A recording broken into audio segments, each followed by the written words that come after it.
Joining us now, Steve Moore. Got a great new piece in the Washington Times about how Maxine Waters, who's going to become the next chairman of the powerful Senate Financial Services Committee, and how will she lead? Maxine, welcome to the party. Steve Moore, great to have you with us, Steve.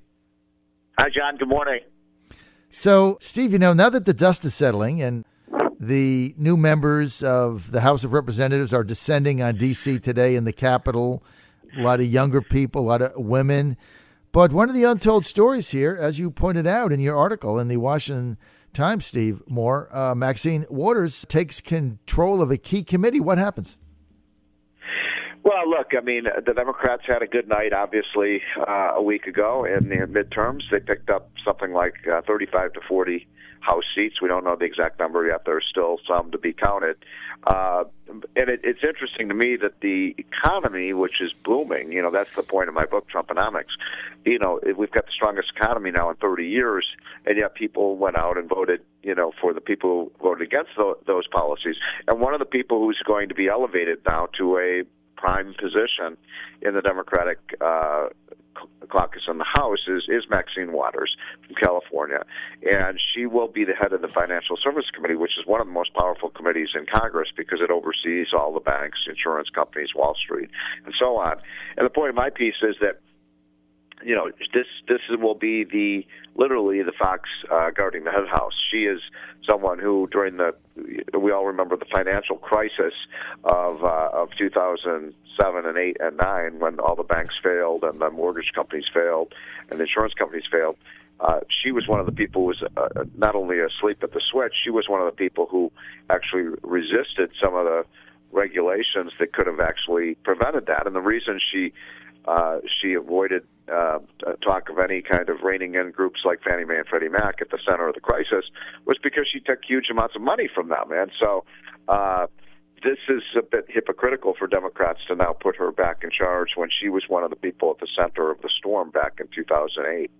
Steve, those of us like myself that harbored a hope that the Democratic takeover would be, I thought they would win about 23 to 25 seats. I thought it would be very, very close. I didn't really think they'd win 35, so I was about 10 off. I thought they'd win somewhere in the mid-20s. I mean, 12 of them were already gone. But the reason I thought that was just what you said, Steve Moore, is that the economy is doing so great. Everybody has a job. People are making more money. The tax cuts hit. Why would you go to the polls and vote to jeopardize that? Like, why would you do that? So I was a little bit off here. What was the motivator? I mean, why do you go to the polls and say, the economy's doing great. I get a better job. I'm making more money. I got a tax cut. My mortgage payment went down. My retirement is up. Things are going great. Let's vote for change because I don't like Trump's tweet. I think, look, first of all, I think, my point in the book, Trumponomics, that I wrote with Art Laffer, is that, that when it comes to Donald Trump, you have to watch what he does and look at his results. Don't pay attention to what he's saying, because actions do speak louder than words. And we have this incredible economic boom that you just mentioned with the lowest unemployment rate in 50 years, and we have incomes and wages rising. We have, huge increases in manufacturing, construction, industrial production in this country. It is a full-fledged boom. And I think that the only explanation I can have is that people, it's interesting. If you look at the polls, in 2004, and 5, and 6, and 7, and 2008, and I followed them very closely. When you ask Americans, what's your biggest concern? It was consistently jobs in the economy, because we didn't create a lot of jobs in the economy, and the economy did, at best, lukewarm under Barack Obama. It was the weakest recovery from recession we had since the Great Depression. And along comes Trump, and he creates this boom. And now, guess what? People aren't concerned about the economy. They're not concerned about jobs. I think a lot of Americans take prosperity for granted, like it's just the natural course of events. Well, it isn't. If you reverse the policies, I mean, I'm surprised, for example, that almost all of these Democrats got reelected, not just in Virginia, but around the country, and yet they've all voted against the tax cut. The tax cut is what was central to the economic revival. I mean, we've seen a huge boom just since the tax cut was enacted. Now, look, people, I know a lot of people are turned off by Donald Trump's behavior and some of the things that he says. And I'm a big fan of Donald Trump's. Obviously, I worked for him as a senior advisor during the campaign and still talk to him often.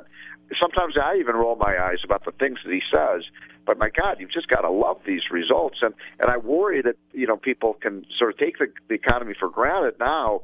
And if the Democrats do all the things they promised to do, reverse the tax cut, re-regulate the economy and so on, we're going to go right back to where we were 10 years ago.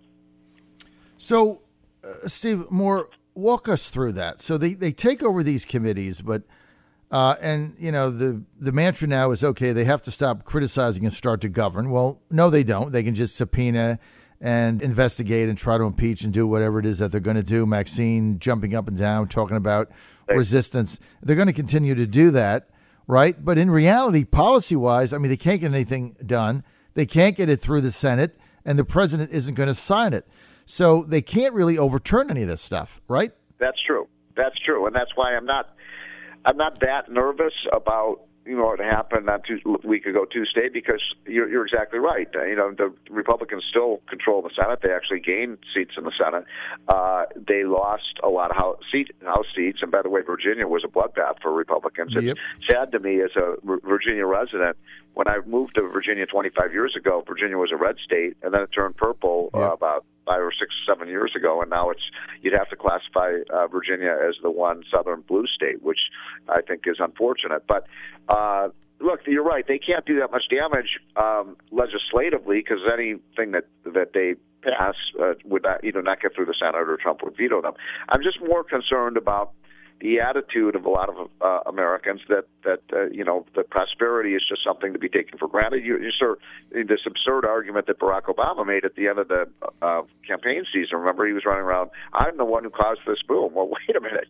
The economy took off like a rocket literally 2 days after the election when Trump was elected, because you look at what happened to consumer confidence, the stock market, small business optimism. They went through the roof because investors and businessmen and women knew that you finally had somebody in the White House who wasn't going to try to hit business over the head with a baseball bat. And so that's made a big difference, and I just hope we don't take it for granted. Obviously, the big election is going to be 2020. That's the one that matters, and whether Trump is reelected. I think if the economy is anywhere near as strong 2 years from now as it is today, he'll win a 35 to 40 state landslide reelection. But I don't think you can take it for granted, though. You're on the John Fredericks Radio Network. We're with Steve Moore. He's got a new piece out in the Washington Times. You can read it there about how Maxine Waters is becoming the next chairman of the Powerful Financial Services Committee. And you also want to buy Steve's really good Trumponomics. Steve was the principal economics advisor to President Trump during the presidential campaign, and his book out with Professor Arthur Laffer, Trumponomics. You can buy it at your favorite bookstore. You can go to Amazon if you want to buy it there, wherever you want. Trumponomics. You can buy it at B. Dalton. I know you don't like Amazon, but they did come to Virginia, and they are creating 25,000 jobs. Right. They're here. They're here. It's a congratulations to Northern Virginia. Although that's 25,000 more jobs that are going to shoehorn in Crystal City, Virginia. I don't know how that's going to work. We've already got a lot of traffic congestion, but I think it's certainly a good thing for the state of Virginia. Hey, jobs are good, and it's a good thing to have. A lot of people are competing with them. I think Virginia had to come to the table with billions of dollars in tax incentives and other things, but in today's reality, you can't criticize that because everybody came to every state wanted them, and half of it went to Queens, and they ponied up de Blasio and Cuomo ponied up billions of dollars in incentives. So, you have to compete.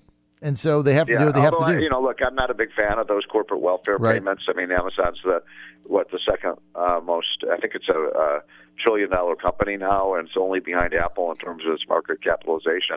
Why are taxpayers having to pony up billions of dollars to $1 trillion company? But look, it will bring jobs.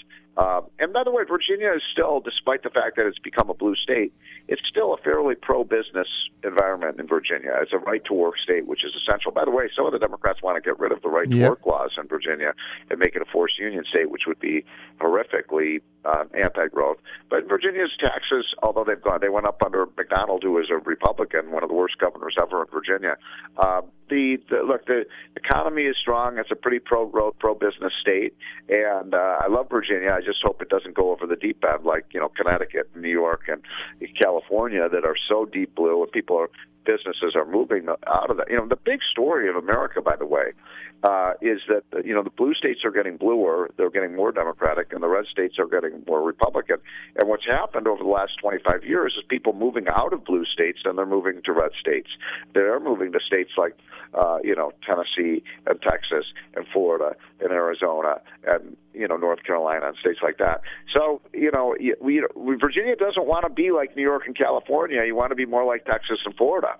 But it's certainly heading in that direction. And we had a caller yesterday, Steve, from Connecticut, I believe, or the other day, who said, I was in Connecticut and the Democrats screwed my state up, so I moved to Virginia.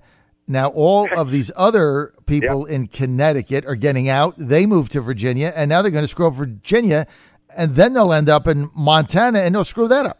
Well, this is it is ironic that what's happening is people are moving away from the high taxes and high regulations of places like New York and New Jersey and Connecticut. My home state of Illinois is another state it's gone off the deep end. Illinois went completely blue. There aren't any Republicans left in Illinois, and now it's basically the teachers' unions are running that state. And then people move out of those states to a more hospitable pro-business environment, and they go to those states, and then they vote for the same kind of politicians that they just fled from. It just doesn't make any sense. It makes no sense. It makes no sense. All right, so Steve Moore, the author of Trumponomics, By Today with Arthur Laffer. Remember the Arthur Laffer curve? And what was the book by Arthur Laffer? Was that called The Way Things Work?